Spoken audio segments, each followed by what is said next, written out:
what's going on? Thank you for checking out another video. Real quick before we get into anything, if you could just hit that subscribe button, that would be amazing. I appreciate it so much.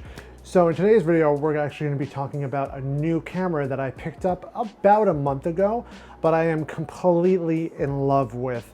It is the Mamiya 645.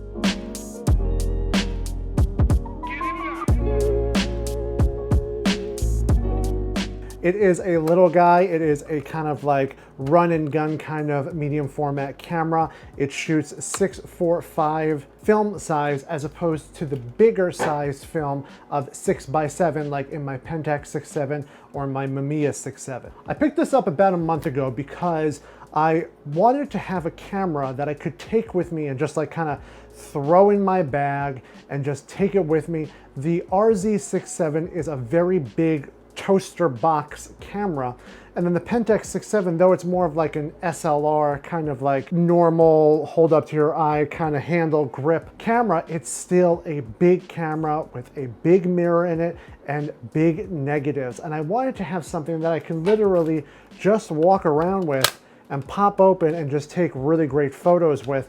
And this was the perfect camera to get. I was looking at the Hasselblad 500C series, but those are about $1,200 and up. And I just didn't feel like spending that much money on a camera like that when I have great 6x7 medium format cameras already. So I picked this up for about 500 bucks. It came with the 80mm lens, and that lens is just beautiful for landscapes, for portraits. It's just a great lens. And this one came with the waist level viewfinder, so you can look down, compose your shot this way. But I also did pick up the eye level viewfinder for it, so I can hold it up higher and take more eye level shots instead of the waist down kind of look. But I do tend to use the waist level more just because it keeps it nice and compact. The other one really sticks it up here and makes it a little bit more bulky and heavier. Keeps it compact, keeps it light, and keeps it easy to use. So with this camera, there are a couple of things that are different from something like an RZ6.7. First and foremost, the back is not removable. So on the RZ6.7s, you can actually remove the backs, change the film out mid-roll. This, you're stuck with what's in there at time of loading it and everything, which can be good and can be bad. That's just one of the things you give up on here. Another is it's a 6.45 frame. So it's smaller than 6x7 would be, but the great thing about this is instead of just getting 10 photos, you actually get 15. So it's also economically sound to use something like this for just like fun, walking around, wanting to have a high quality photos. So like I said, I've been using this thing for a month and I've already done a bunch of shoots with it. The first shoot I did, which really blew me away, is when I took it one day to Astoria Park, and the photos I got just like astounded me at how sharp the glass is and how good the photos look.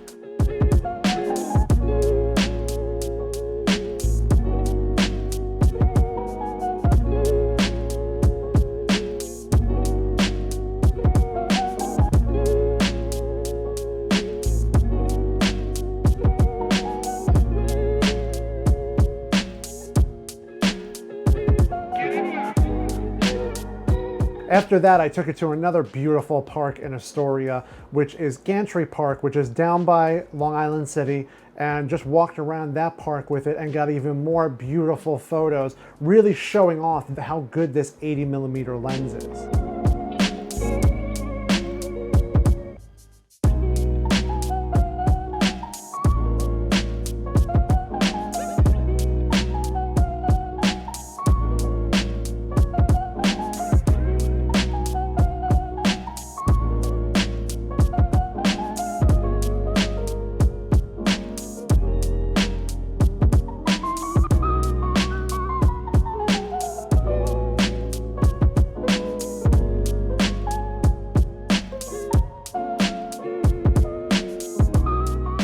So as you can see, it takes really good landscape photos, outdoor photos, and things along those lines. But I also wanted to try to use it in a portrait session. So I had two portrait sessions that came up recently that I actually used it on. You've actually seen these photos before, but you saw the photos from my Pentax 6.7s.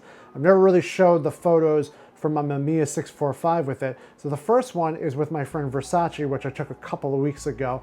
And here are the photos I took of her with the Mamiya 645, not the Pentax 6.7 like in the last video.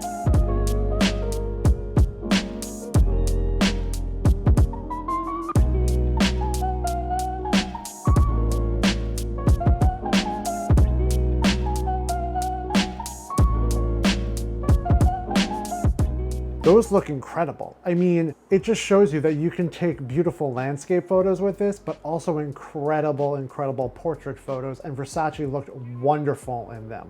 Next is, the video I just put up last week was about this, but my boy Phil, we went and we did a lumberjack shoot with him, and I did most of it on his digital camera and then also my Pentax 6.7, but I did bring the Mamiya with me, and at that time, I had just picked up a 50mm lens, or a 55mm lens, and I put it to use for portraits with him and a little bit wider portraits with him, as you can see here.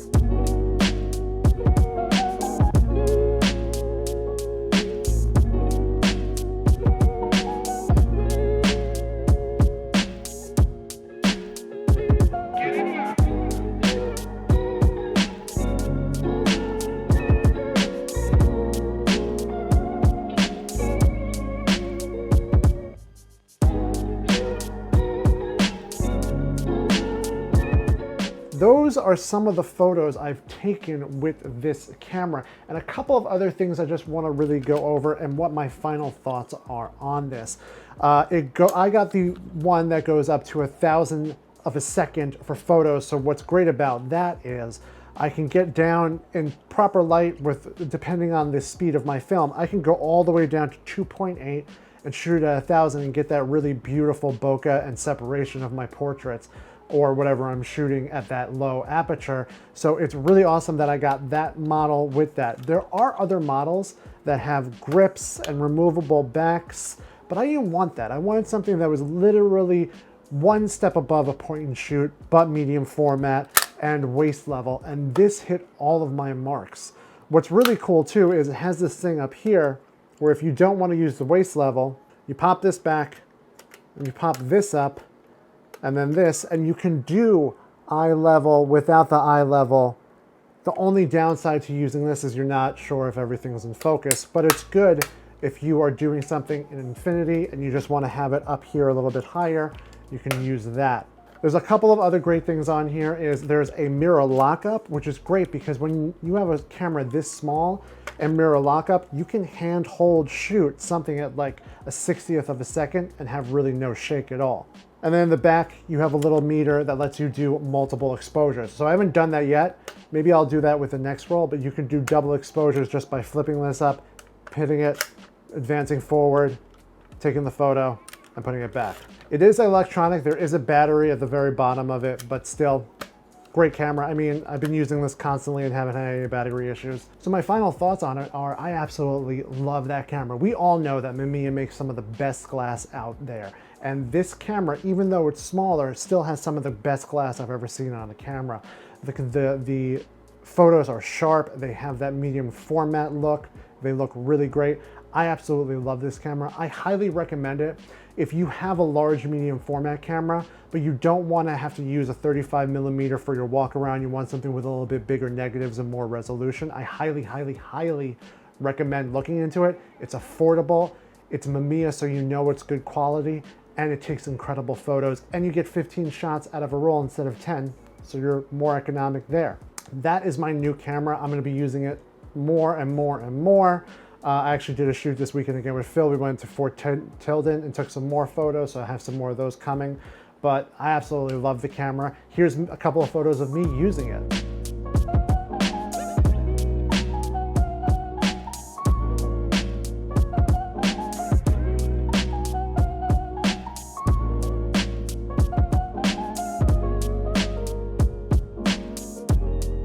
Those were taken by Phil this past weekend. They came out really great. I thought they were fun. But yeah, go check this out. Check out my Instagram for more of the photos, Ryan J. Leone. I hope you liked this video. I hope you maybe learn something new about this camera that you didn't know it existed. Now you can have a nice medium format camera to go around with that only costs like $400 or $500 and really enjoy it. So I hope you liked this video. I hope you love the photos. Leave a comment below, like, share, subscribe. Remember to just shoot. I'll see you in the next one.